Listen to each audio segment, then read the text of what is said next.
Welcome Friday Focus, June 9th, 2017. A couple weeks away from the beginning of summer, which is June 21st, the longest day of the year. I've been doing some traveling this last week and kind of got some good, exciting things to start thinking about. I'm not going to talk about them today. But it didn't get me thinking about today's Friday Focus and some of the subjects I wanted to work with. And I've been spending some time getting around to some of the staff's WIG meetings, and it was really good for me to realize that that was something that I introduced in the practice. I spent a lot of hours reading about execution. We have strategy and execution. Strategy where you think about a plan, execution where you carry it out. And I read a bunch of books on it, and I came across this concept that we're working on now, kind of an idea, and I really studied it, spent a lot of time, and I started rolling it out in the offices, and I realized that I could roll it out to all the different departments, but if I didn't follow through with it, the staff wouldn't really be able to bite into it and get it to be really effective. And I was kind of frustrated at first because I thought, well, I spent all this time doing it. I know it's going to work, and I told people about it, and what the hell happened? And that was like last October. Well, what happened is that my strength was innovating a solution for a problem, but my weakness is following through on it.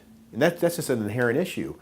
And I told myself then, well, you really should kind of work on this following through, and why don't you just pick one office and really stick with it. And in reality, maybe I'm not cut out for that. And this is what I want to talk about today, is you have strengths, you have places where you're strong, and you have places where, quite frankly, you're weak. And sometimes it takes a lot of courage to just, admit these, and then really celebrate these.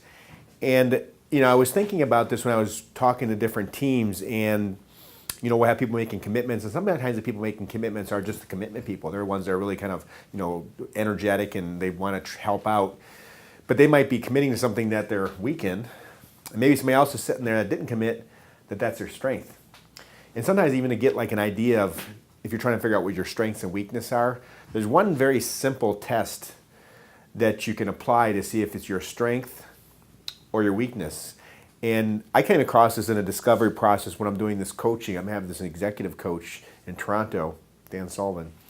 And he talks about it this way. He says, when you're working in your unique ability, something that you're really strong at, you'll find that you're kind of excited and energized. And when I think about that, there's certain things I'm very excited and energized about. And when I get to do them, I could do them all the time, forever. I'd never need to retire. And there's things that I kind of have to do that I'm maybe, I call it incompetent, but maybe weak at. For example, signing charts. I'm not reading the charts.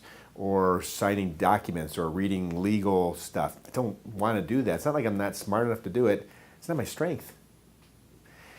And when we're dealing with our kids, or you're dealing with your parents or coworkers, there's a tendency to want to talk about weaknesses and try to make people focus on their weaknesses. It's like, look, you're really good at this and this, and you're weak with these things over here. What'll happen, sure as day, if you focus on fixing your weaknesses or improving your weaknesses, when you get to the end point, you're going to be a person that's got a lot of strong weaknesses. Okay? They're your weaknesses. Acknowledge it. Sometimes you have to do things that are in your weak zone. Example I used today when Southgate was, let's say you're kind of not real organized, but at work you got to put things away. Well, okay, that's okay, but maybe you shouldn't be the one running organization efforts. And maybe you're real creative, and you should be doing that. That's your strength. And I'll tell you, this is something I want you to remember for your own personal life and your work life. If you spend time working on your weaknesses, you're going to have a lot of strong weaknesses. But if you spend time working on your strength, you're going to stand out. You're going to be excited at work. You're not going to be doing a lot of things that you're weak at better because you maybe figured out how to let somebody else do those things that's strong in that role. And sometimes we'll think, well, we got to do everything. Everybody's got, no, we're teams. We are a team. I work with teams all the time.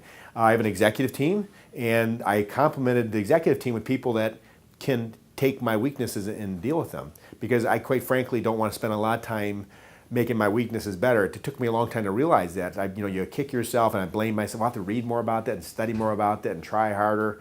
Well, if I spend my time growing my strengths, I can be a much more effective person.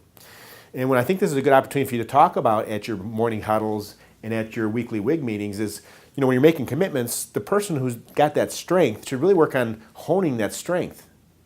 And the person that's weak at it probably shouldn't take that commitment on. Even though you're a team player and you're trying, you're not really going to be great at it. And that's kind of the message I want to tell you is that, we're a team of teams here. We've got a bunch of little teams and one big team. We're going to move from our current bonus system to a profit sharing very soon, which is going to require us to really kind of, all of us, focus on our individual strengths and kind of like reallocate our weaknesses, things that you're not that good at and you're weak at, let somebody else do it.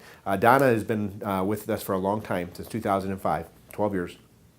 And she has the strength of being able to be organized, and she can follow through with certain systems and processes.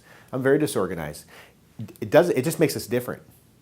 Okay, so I can work with her and I can say, Maria's my assistant now, Donna used to be, and I could say, look, I need to be at this place in October of this fall, and I know I will forget about it, but she would write it down on the calendar and it'll somehow come up and she'll remind me and make sure I have a ticket and go there.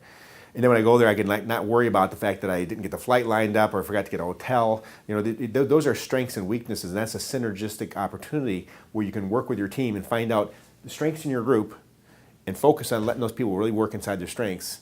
And weaknesses, reallocate that. Sometimes you do have to deal with your weaknesses, but if you really kind of minimize that and just grow your strengths, you'll be a much stronger person. So don't become a person of a bunch of strong weaknesses. Be a person with a few fantastic strengths. Thank you.